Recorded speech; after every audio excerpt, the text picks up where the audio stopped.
Welcome back to my YouTube channel, Kuso Diva Studio. Let's go! Hi everyone, good morning. ನಾನಿವತ್ತು ನಿಮ್ಮನ್ನು ಹಾಸನ ಜಿಲ್ಲೆಯಲ್ಲಿರುವಂಥ ಒಂದು ಸುಪ್ರಸಿದ್ಧವಾದ ಐತಿಹಾಸಿಕ ಸ್ಥಳಕ್ಕೆ, ಅದೇ ನಮ್ಮ ಬೇಲೂರು ಚೆನ್ನಕೇಶವ ದೇವಸ್ಥಾನಕ್ಕೆ ಕರ್ಕೊಂಡು ಹೋಗೋಣ ಅಂತ ಹೊರಟಿದ್ದೀವಿ. ಇಲ್ಲೇ ನಾವು ಲೈಟಾಗಿ ಬ್ರೇಕ್ಫಾಸ್ಟ್ ಎಲ್ಲರೂ ಮುಗಿಸ್ಕೊಂಡು ಈಗ ಡೈರೆಕ್ಟಾಗಿ ಒಳಗೆ ಬೇಲೂರು ಚೆನ್ನಕೇಶವ ಟೆಂಪಲ್ನ ತೋರಿಸ್ತೀನಿ. ಹೇಗಿದೆ ಅಂತ ಎಲ್ಲ ನೋಡೋಣ ಬನ್ನಿ.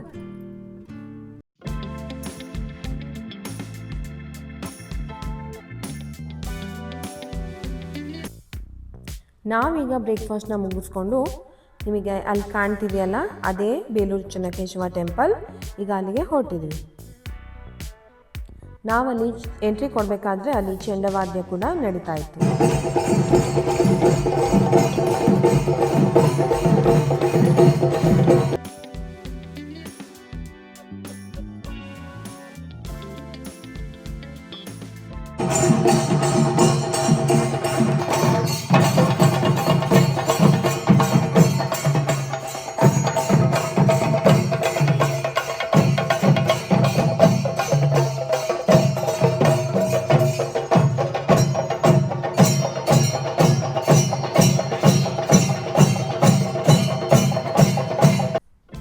ನಾವೀಗ ದೇವಸ್ಥಾನದ ಹೆಬ್ಬಾಗಿಲನ್ನ ಪ್ರವೇಶ ಮಾಡ್ತಾ ಇದ್ದೀವಿ.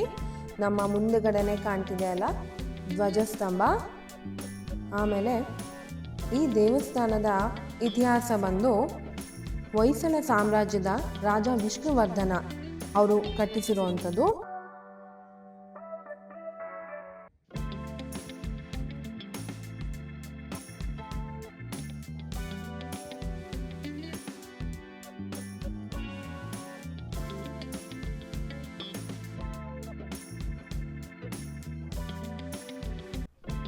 ಈ ದೇವಸ್ಥಾನವನ್ನು 3 ರಾಜರು ಕಟ್ಟಿಸಿದ್ದಾರೆ.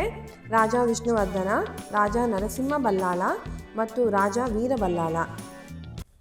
ಬೇಲೂರಿನ ಚೆನ್ನಕೇಶವ ದೇವಾಲಯವು ಹೊಯ್ಸಳ ಸಾಮ್ರಾಜ್ಯದ ಅತ್ಯುನ್ನತ ಕಲಾತ್ಮಕತೆಗೆ ಸಾಕ್ಷಿಯಾಗಿದೆ.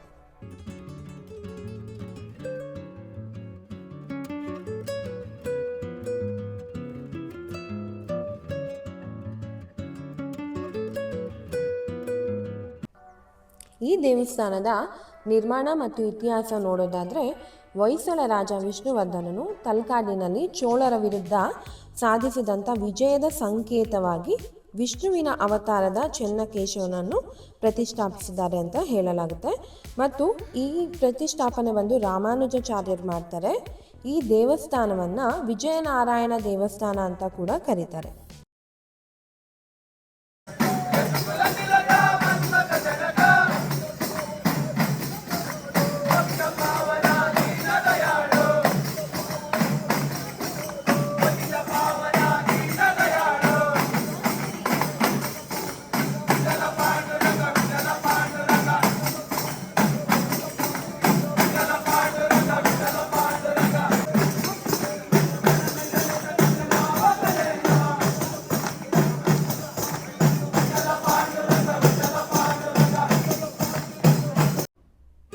ನಾವು ಇಲ್ಲಿ ವಿಸಿಟ್ ಮಾಡಿದಾಗ ಆ ದೇವಸ್ಥಾನದಲ್ಲಿ ಅಯ್ಯಪ್ಪ ಸ್ವಾಮಿಯ ವಿಶೇಷವಾದ ಪೂಜೆ ಕೂಡ ನಡೀತಾ ಇತ್ತು. ಅದರ ಜೊತೆಗೆ ಅದ್ಭುತವಾದ ಭಜನೆ ಕೂಡ ನಡೀತಾ ಇತ್ತು.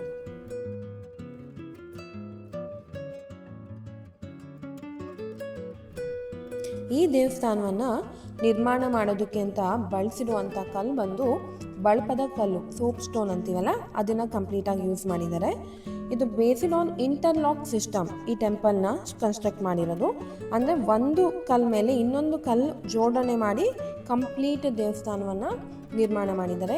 ಇದರಲ್ಲಿ ಯಾವುದೇ ಸಿಮೆಂಟ್ ಅಥವಾ ಬೇರೆ ಬೇರೆ ರೀತಿಯಂಥ ಮರಳು ಇದ್ಯಾವುದೂ ಯೂಸ್ ಆಗಿಲ್ಲ. ಕಂಪ್ಲೀಟಾಗಿ ಕಲ್ಲನ್ನ ಯೂಸ್ ಮಾಡಿಕೊಂಡು ಕಟ್ಟಿರುವಂಥ ದೇವಸ್ಥಾನ ಇದು.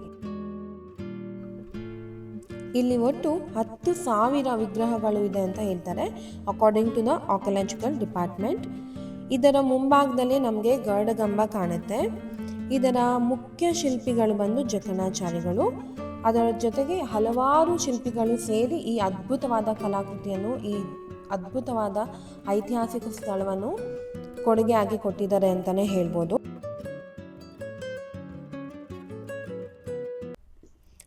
ಇನ್ನು ದೇವಸ್ಥಾನದ ಒಳಗಡೆ ಹೇಳಬೇಕಂದ್ರೆ ಅಲ್ಲೂ ಕೂಡ ಅದ್ಭುತವಾದ ಕಲಾಕೃತಿಗಳಿದೆ, ಅದ್ಭುತವಾದ ಕೆತ್ತನೆಗಳು ಅಲ್ಲಿ ಇದೆ. ಒಟ್ಟು 48 ಕಂಬಗಳಿದೆ. ಆದರೆ ಅಲ್ಲಿ ಪ್ರತಿಯೊಂದು ಕಂಬ ಕೂಡ ಅದರದೇ ಆದ ವಿಶೇಷತೆಯನ್ನು ಒಳಗೊಂಡಿದೆ ಅಂತಲೇ ಹೇಳ್ಬೋದು.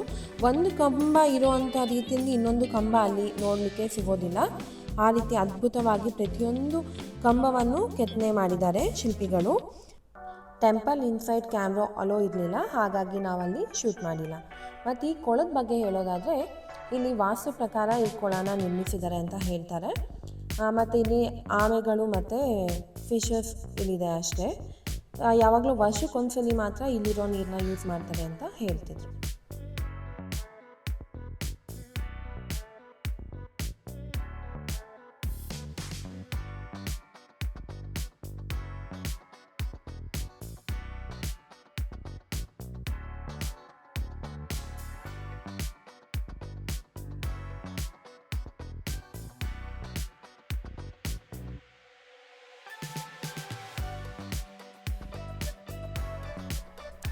ಈ ದೇವಸ್ಥಾನ ಒಟ್ಟು 4-5 ಎಕರೆಯಷ್ಟು ವಿಸ್ತಾರವಾಗಿದೆ.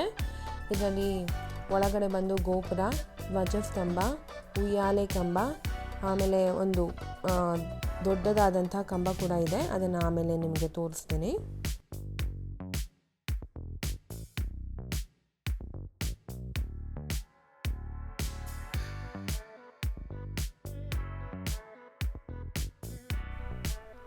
ಇಲ್ಲಿ ಮಕ್ಕಳು ಆ್ಯಸ್ ಯೂಶುವಲ್ ಫಾರಿನರ್ಸ್ ಅಂದರೆ ಇರೋವಂಥ ಕ್ಯೂರಿಯಾಸಿಟಿಯಿಂದ ಅವ್ರನ್ನ ಮಾತಾಡ್ಸೋದಕ್ಕೆ ಅಂತ ಹೋಗ್ತಿದ್ದಾರೆ.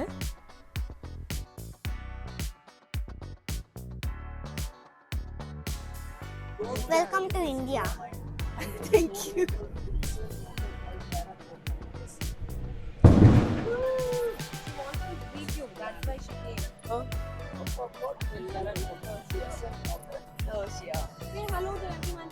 Hi.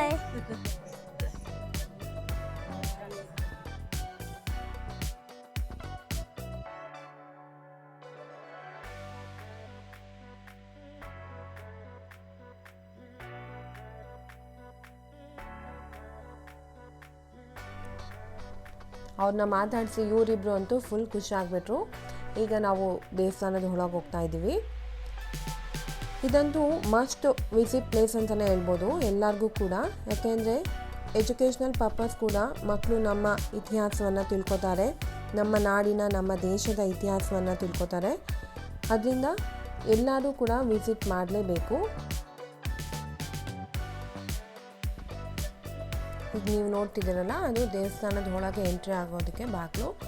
ಇಲ್ಲಿ ಕಾಣ್ತಿದೆಯಲ್ಲ ಶಿಲಾಬಾಲಿಕೆ, ಈಕೆ ಹೆಸರು ದರ್ಪಣ ಸುಂದರಿ. ಅಂದರೆ ಮಿರರ್ ಇಟ್ಕೊಂಡು ಅವ್ರನ್ನ ನೋಡ್ಕೋತಿರೋ ಥರ ಕೆತ್ತನೆ ಮಾಡಿದ್ದಾರೆ ಶಿಲ್ಪಿ. ಇದು ಬಂದು ನಮ್ಮ ಕರ್ನಾಟಕದ ಟೂರಿಸ್ಟ್ ಡಿಪಾರ್ಟ್ಮೆಂಟ್ನ ಎಂಬ್ಲಮ್ ಅಂತ ಕೂಡ ಹೇಳ್ಬೋದು. ನಾವೀಗ ದೇವಸ್ಥಾನದ ಒಳಗಡೆ ಎಂಟ್ರಿ ಆಗಬೇಕಾದ್ರೆ ನಮಗೆ ರೈಟ್ ಸೈಡಲ್ಲಿ ಕಾಣುತ್ತೆ ಇದೆ ಹೊಯ್ಸಳದ ಲಾಂಛನ, ಎಂಬ್ಲಮ್ ಆಫ್ ಹೊಯ್ಸಳಸ್. ಇದು ಈ ಪಿಕ್ಚರ್ ಏನು ಸಿಂಹದ ರೀತಿ ಇಲ್ಲಿ ಕಾಣ್ತಿದೆಯಲ್ಲ.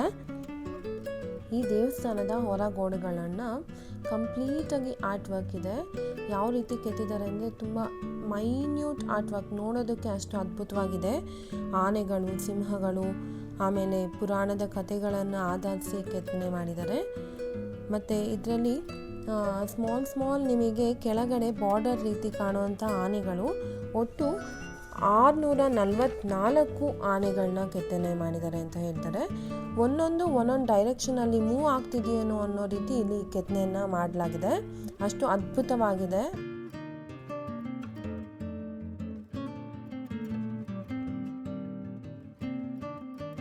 ಇದು ಬಂದ್ಬಿಟ್ಟು ಮಹಾಲಕ್ಷ್ಮಿ ದೇವಸ್ಥಾನ. ಇಲ್ಲಿ ಅಮ್ಮನವ್ರ ದೇವಸ್ಥಾನ ಕೂಡ ಇದೆ.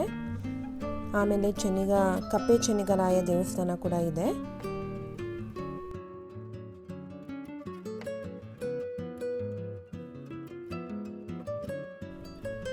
ಈ ದೇವಸ್ಥಾನನ ನಿರ್ಮಾಣ ಮಾಡೋದಕ್ಕೆ ಅಂತಲೇ ಅದನ್ನು ಮಾಡೆಲ್ನ ಆ ದೇವಸ್ಥಾನದ ಪ್ರಾಕಾರದ ಒಳಗಡೆನೆ ಕನ್ಸ್ಟ್ರಕ್ಟ್ ಮಾಡ್ಕೊಂಡಿದ್ದಾರೆ. ಅದು ಕೂಡ ನಿಮಗೆ ನೋಡೋದಕ್ಕೆ ಸಿಗುತ್ತೆ.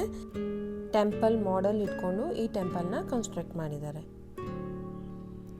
ಹೊಯ್ಸಳರು ಅವರ ಗೆಲುವಿನ ಸಂಕೇತವಾಗಿ ಬೇಲೂರು ಚೆನ್ನಕೇಶವ ಟೆಂಪಲ್ನ ಏನು ಕನ್ಸ್ಟ್ರಕ್ಟ್ ಮಾಡ್ತಾರೋ ಅದೇ ಪೀರಿಯಡಲ್ಲಿ ಇನ್ನೂ 4 ಟೆಂಪಲ್ನ ಕನ್ಸ್ಟ್ರಕ್ಟ್ ಮಾಡಿಸ್ತಾರೆ. ಅದೇ ಪಂಚನಾರಾಯಣ ಟೆಂಪಲ್ ಅಂತ ಕೂಡ ಹೇಳ್ತಾರೆ. ಒಂದು ಬೇಲೂರು ವಿಜಯನಾರಾಯಣ, ಮೇಲುಕೋಟೆ ಚೆಲುವನಾರಾಯಣ, ತೊಂಡನೂರು ನಂಬಿನಾರಾಯಣ, ಗದಗ ವೀರನಾರಾಯಣ ಮತ್ತು ತಲಕಾಡು ಕೀರ್ತಿನಾರಾಯಣ. ಈ ರೀತಿ ಪಂಚನಾರಾಯಣ ಗುಡಿಗಳನ್ನ ಹೊಯ್ಸಳರು ಇದೇ ಅವಧಿಯಲ್ಲಿ ಕಟ್ಟಿಸಿರೋದು ಅಂತ ನಮಗೆ ಇತಿಹಾಸದ ಶಾಸನಗಳಲ್ಲಿ ತಿಳಿದಿದೆ.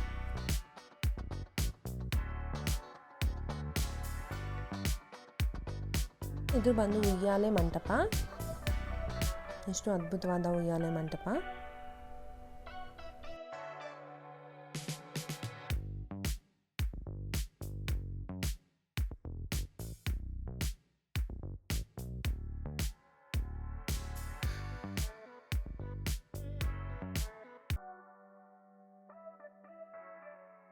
ಇಲ್ಲಿ ನಮಗೆ ಕಾಣ್ತಿದೆಯಲ್ಲ ಗೋಪುರ, ಅದ್ಭುತವಾದ ಗೋಪುರ.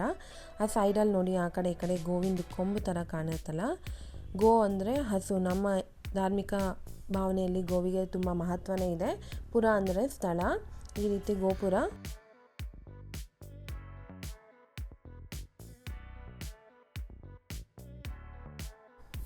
ಮತ್ತು ಈ ದೇವಸ್ಥಾನದ ಸುತ್ತಲೂ ಸಾಲು ಕಂಬಗಳ ಮಂಟಪಗಳು ಕೂಡ ಇದೆ. ಅದರ ಮೇಲೂ ಕೂಡ ಸಣ್ಣ ಸಣ್ಣದಾಗಿರುವಂಥ ಅದ್ಭುತ ಕೆತ್ತನೆಗಳಿದೆ.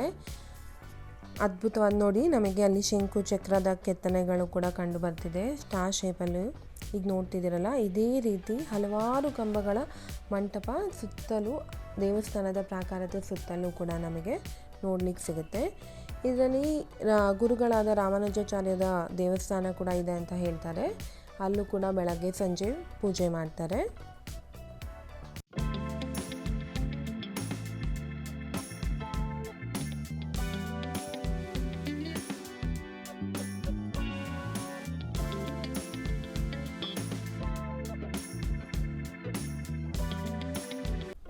ಇಲ್ಲಿ ನಮಗೆ ಕಾಣ್ತಿದೆ ಅಲ್ಲ, ವಿಶೇಷವಾದ ಕಂಬ ಅಂತಲೇ ಹೇಳ್ಬೋದು. ದೀಪಸ್ತಂಭ. ಆ ಸ್ತಂಭ ಏನಂದರೆ 36 ಅಡಿ ಉದ್ದ ಇದೆ, 16,000 kg ತೂಕ ಇದೆ ಅಂದಾಜು ಅಂತ ಹೇಳ್ತಾರೆ. ಅದು ಯಾವುದೇ ಸಪೋರ್ಟ್ ಇಲ್ದಲೇ ನಿಂತಿದೆ. ಅದು ಒಂದೇ ಒಂದು ಭಾಗ ಮಾತ್ರ ನಿಂತಿದೆ. ಇನ್ನು 3 ಭಾಗಗಳಲ್ಲಿ ನಾವು ಬೇಕಾದರೆ ಪೇಪರ್ ಅಥವಾ ಯಾವುದಾದ್ರು ಒಂದು ತೆಳ್ಳನೆ ಆದ ಬಟ್ಟೆಯನ್ನು ಹಾಕಿ ತೆಗಿಬೋದು. ಅದೇ ಆ ಕಂಬದ ವಿಶೇಷತೆ.